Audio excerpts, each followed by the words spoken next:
Hello to everyone. In this video I'm gonna share my experience riding on the famous Trans-Amazonica road. Includes two different roads, BR 319 and BR 230. The whole stretch is 2000 kilometers. Because when I was planning to ride on this road I couldn't find enough information about it, just not enough information. I found here and there some videos made from Brazilian guys, but very short, without a detailed information. So that's why I decided that a video like this might help to everyone who will ever decided to come here in Brazil in this famous Trans-Amazonica road. Okay, because the video will be one shot, I won't be able to edit it, so please excuse my mistakes. So let's start with this, that this road is not necessary at all. If you plan to ride around the whole South America, you might not include even Brazil, but I did it because I wanted in my trips to have something different than what all of the people do. That's why I included this Trans-Amazonica road. But there are some very important factors that you have to consider if you decided to do it this way. First is, I have a list here with detailed information, so I don't want to miss anything. So first you have to make sure that you come here in the right time of the year. As you already noticed from my videos, we arrived in Colombia at the end of November. Until we prepared the motorcycles and everything and hit the road, it became the beginning of December. Until we actually stepped on Trans-Amazonica road, it was something like 3rd or 4th of December. And December is already the beginning of raining season.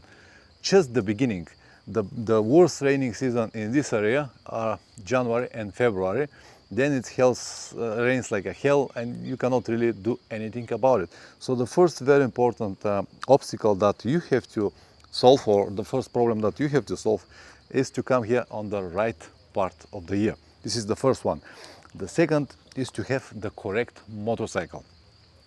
I don't think that it's a very good idea to come here with a very heavy adventure motorcycle, something like GS 1200, KTM 1290, even 1190 or any other motorcycles.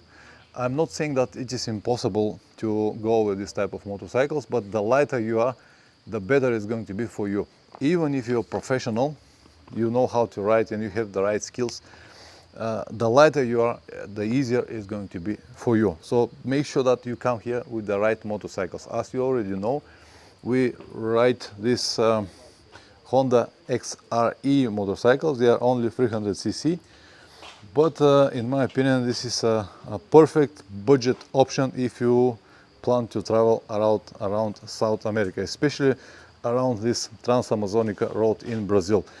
Because the motorcycle is manageable, the weight is manageable, it is easy to lift it if you have to, and it probably happens with you. I dropped the motorcycle once, but I'm glad that this was this light motorcycle, so I can lift it easy. So number one, time of the year. Number two, correct motorcycle. Number three, preparation in advance. Once you got the motorcycle, please prepare it with the proper motorcycle tires. As you can see here on this motorcycle, we've got this 100% off-road tires.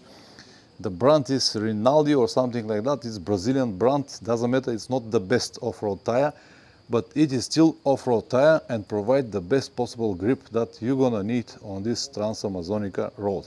So you can easily make a compromise and go with something like 50-50 tires, but this is something that I will not recommend. 50-50 tires will work nice and well if you have some roads like this, and in many kilometers on this Trans-Amazonica road it will be like that, but not always. When it starts rains, especially heavy rains, then it's a real problem and you will really need a better tires. So as you know already, you can if you don't have enough riding skills, the tires will help you. They will minimize this problem. So or how I have to say with different words, a proper a proper 100% off-road tires will help you if you don't have a proper riding skills, dirt road, off-road riding skills. So preparation of the motorcycle is very important, and especially the right tires. Also, very light luggage. So in our situation, we've got like 10 kilograms of luggage, 10 kilograms of my motorcycle, 10 kilograms of Plamen's motorcycle. And this luggage was affordable and not even noticeable on this Trans-Amazonica road. The first section, B319, they say that is the worst of all sections. It was a stretch with, I think, like 400 kilometers without any petrol, any restaurant, any hotel, anything there. But to be honest, this was not that bad. The worst sections were in the next part, which is the real Trans-Amazonica road, which is BR 230, and it is 1,500 kilometers long. So number one, time of the year. Number two, correct motorcycle. Number three, preparation, tires and luggage, very important. And number four, weather forecast. This is so important that I should have started with this. Weather forecast is a big deal. So every day we check the forecast, and if the forecast is good, if it's showing a clear sky, or if it's rain but just a little bit, we immediately start riding, and we did not stop until we finished the day as maximum as possible kilometers, because clear days are very rare in this area, and when you get it, you have to ride a lot, as more as you want, or as more you can, because if you just decided to ride 200 kilometers and tomorrow continue, tomorrow might rain, so you will miss a lot. So, for example, on this BR 319 road, they said that you'll need at least 3-4 days. We got it for 1 day. For 1 day, we rode almost 600 kilometers. 200 from these kilometers were asphalt, the rest 400 kilometers were dirt roads. We got it for 1 day because the weather was so good that we don't want to miss anything. We don't want to have even a chance to stay somewhere and leave it for the next day. This is also very, very important, and you have to know. And we did more or less the same things on the Trans-Amazonica road, BR 230. Every time when you see a good weather, we just don't stop. One of the nights we needed to ride 2 hours in the dark, but even so, we did not stop before that. Even so that we found a hotel, we decided to ride 2 hours in the dark to move a little bit further and eventually save problems on the next day during the rain. When it starts rains, it's really bad. There are sections with one very interesting yellow clay that became so slippery you cannot control the motorcycle at all. It's even if you ride it very slowly, even with this 100% off-road tires. I dropped the bikes once. Plamen is professional; he managed to hold it straight. But it's a very difficult job when it starts raining. So that's why weather forecast and as maximum as possible kilometers when the weather is good. And you have to make very strict ride, which is mean that minimum 10 hours per day. This is what we've done, 10 hours per day. As I said, they usually say that for BR 390, this Ghost Road, you need 3 days. We did it for 1 day. For Trans-Amazonica road, we couldn't even find enough information, so we didn't know how long it will take, but people said that it will take forever, it is very difficult, it's impossible to cross it just like that. We did it for 3 days. So for 4 days we covered 2,000 kilometers. For 4 days, 2,000 kilometers, which is makes like 500 kilometers per day. And it's not because we are very good riders. No, Plamen is professional, I have no doubts about it, but I am, I'll say, average dirt roads or off-road rider. I have some skills, but not like Plamen, not like professionals. But even so, we were able to make it because of all of the reasons that I told you. Light motorcycles, proper tires, right period of the year, very important weather forecast, and when you see it's clean, just go for it and you can do it. This is so important. And there were sections with mud, there were sections with this yellow clay that I told you. One of the days it was very deep sand, like 30-40 centimeters of sand, very heavy rain and wind at the same time. So it became like a real sandstorm. So you basically see nothing and you cannot slow down, because if you slow down, you will sink. So you have to twist the throttle and see nothing. When you open the visor, all of this sun is in your eyes. When you close the visor, you see nothing. So there were moments like that, but in general, it's not like a very heavy technical off-road, but you have to have many different skills. And we discussed with Plamen the other day, and I asked him, was it difficult for you? And he said, no, it was not difficult, but we're, I will say, over prepared. So we came in the right time, we came with the right motorcycles, we came and put the right tires, we got a lot of water, we've got extra petrol, we've got, this is another important thing, the section that is without any petrol, it's like 400 kilometers. So we've got additional 5 liters petrol can for every one of us, 4 liters. And then we've got another 2 liters, so 6 liters additional petrol with us. We have some conserves, canned food, just in case we cannot find anything to eat. And in few of these days we cannot find anything to eat, so we ate these cans on the road. So these are things that you have to do in advance. And as I said, we prepared even more than we needed. But this is the best way. If you come unprepared, you might find a lot of difficulties. If you come over-prepared, like us, we did it easy just like that, because all of the preparation, all the steps that we've done, also the luck that we have. I'm famous with my luck, the same for Plamens, we are famous with our lucks. So we were able to do it so fast.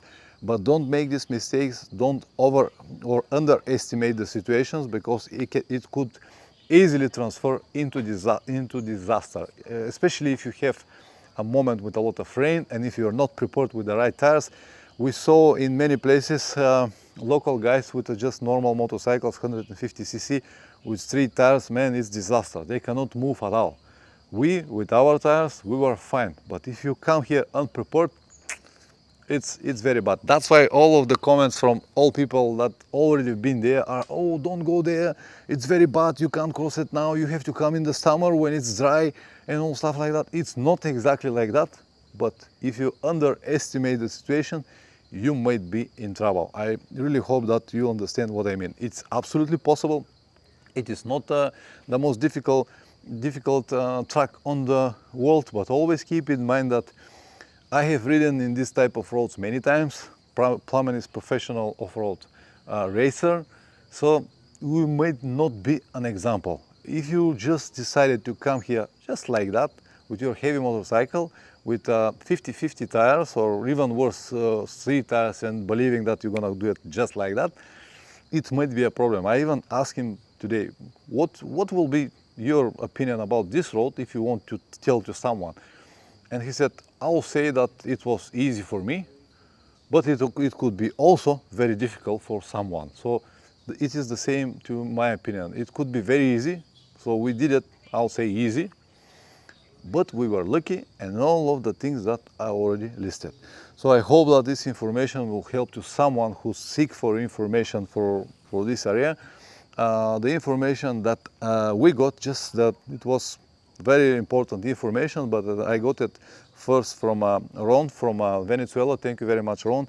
He was here before us, 1 or 2 years before that. He gave us a lot of prices information, and after that I've got information from Brazilian guys, from David, from Tiago, and a few more guys. They also gave me a lot of details, where exactly we can sleep, where we can eat, what we can make in the case of accident, in the case of breakdown, because on this road you cannot stop. There are no hotels, there are no shadow, there are no shelters, there is nothing, only telecommunication antennas. Every 40 kilometers you can see this big tall telecommunication antennas, and right on the bottom of the antennas they have this like security area with barbed wire and some things that are, in the case you cannot, in the case you have a breakdown situation, you can sleep over there. You can spend the night in these places, because you'll have a barbed wire around you.